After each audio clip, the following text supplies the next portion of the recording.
नमस्कार, news track में आपका स्वागत है। मैं हूं योगेश मिश्र।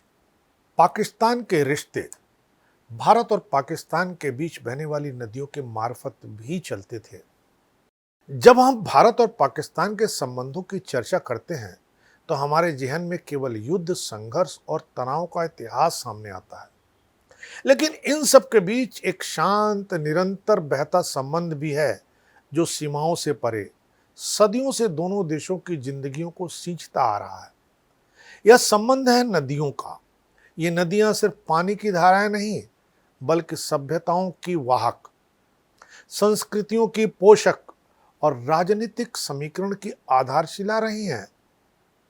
आज हम जानेंगे उन नदियों के बारे में जिनका पानी दोनों देशों के अस्तित्व और भविष्य में गहराई से जुड़ा हुआ है।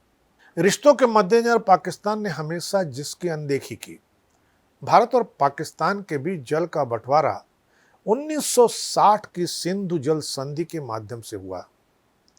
यह संधि विश्व की सबसे सफल अंतर्राष्ट्रीय जल संधियों में मानी जाती है। इसे भारत के तत्कालीन प्रधानमंत्री जवाहरलाल नेहरू और पाकिस्तान के राष्ट्रपति अयूब खान के बीच विश्व बैंक की मध्यस्थता में हस्ताक्षरित किया गया था। इस संधि के तहत 6 प्रमुख नदियों सिंधु, झेलम, चेनाब, रावी, ब्यास और सतलज को 2 भागों में बांटा गया। पश्चिम की नदियां सिंधु, झेलम, चेनाब का अधिकार पाकिस्तान को मिला। पूर्व की नदियां रावी, व्यास और सतलज भारत को सौंपी गई। लेकिन इन नदियों की कहानी केवल जल बंटवारे तक सीमित नहीं है। ये नदियां भारत और पाकिस्तान की सभ्यताओं, धर्मों और भूगोल में गहरे बैठी हुई हैं। 1947 के विभाजन से पहले ये नदियां अखंड भारत की जीवन रेखा थी। पंजाब, जो अब 2 हिस्सों में बंट चुका है, एक भारत में और दूसरा पाकिस्तान में, वही इन नदियों का केंद्र था। विभाजन के बाद नदियां भी सीमा पार हो गईं, लेकिन उनकी धारा नहीं रुकी।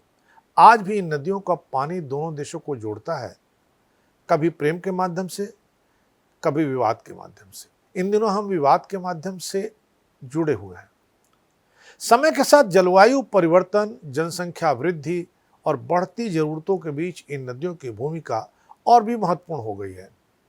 भारत और पाकिस्तान के बीच तनाव भले ही बना रहे, लेकिन जल जैसे संवेदनशील मुद्दे पर सहयोग की आवश्यकता पहले से कहीं अधिक महसूस की गई। सिंधु जल संधि अब पुनः विचाराधीन है, विशेषकर जब भारत जल प्रबंधन को लेकर सतर्क हो गया है और पाकिस्तान में जल संकट गहरा रहा है। इन नदियों ने न केवल हमारी सभ्यताओं को जन्म दिया, बल्कि आज भी करोड़ों लोगों की आजीविका का आधार है। भारत और पाकिस्तान के बीच सीमाओं का निर्धारण चाहे जैसे हुआ हो, पर इन नदियों की धारा उस बंटवारे से परे है। यह एक ऐसा संबंध है जिसे तोड़ा नहीं जा सकता, न कागजी समझौते से, न राजनीतिक फैसलों से। भारत और पाकिस्तान के बीच बहने वाली ये नदियां महज जल की धाराएं नहीं हैं, ये उस साझा विरासत के प्रतीक हैं जो दोनों देशों को एक दूसरे से जोड़ती हैं। जब राजनीति और कूटनीति असफल हो जाती हैं, तब अक्सर प्रकृति, खासकर नदियां, वह सेतु बनती हैं जो संवाद और समझ का रास्ता खोलती हैं। पर जाने क्यों पाकिस्तान ये समझने को तैयार नहीं है? इन नदियों को लेकर हमें न सिर्फ सहयोग की भावना रखनी चाहिए, बल्कि इन्हें संरक्षित करने की भी साझा जिम्मेदारी निभानी चाहिए, ताकि ये नदियां आने वाली पीढ़ियों के लिए भी शांति और समृद्धि की धार बनकर बहती रहें। पाकिस्तान यह मौका देने को तैयार नहीं। पाकिस्तान की आतंकी गतिविधियां भारत को इस बात के लिए मजबूर कर रही हैं कि वह अपने कूटनीतिक और राजनयिक रिश्तों को पाकिस्तान से अलग करे। यही वजह है कि भारत के प्रधानमंत्री नरेंद्र मोदी ने सिंधु जल समझौते पर विचार किया और इसे आगे लागू रखने से मना कर दिया। अब पाकिस्तान को पता चलेगा कि ये नदियां सिर्फ पानी देने का माध्यम नहीं थी।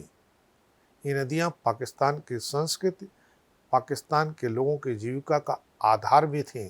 अब पाकिस्तान को इन नदियों का महत्व और भारत का सहयोग याद आएगा। इस बार इतना ही। अगली बार फिर मिलेंगे किसी नए सवाल पर नए ढंग से बात करने के लिए। तब तक के लिए नमस्कार।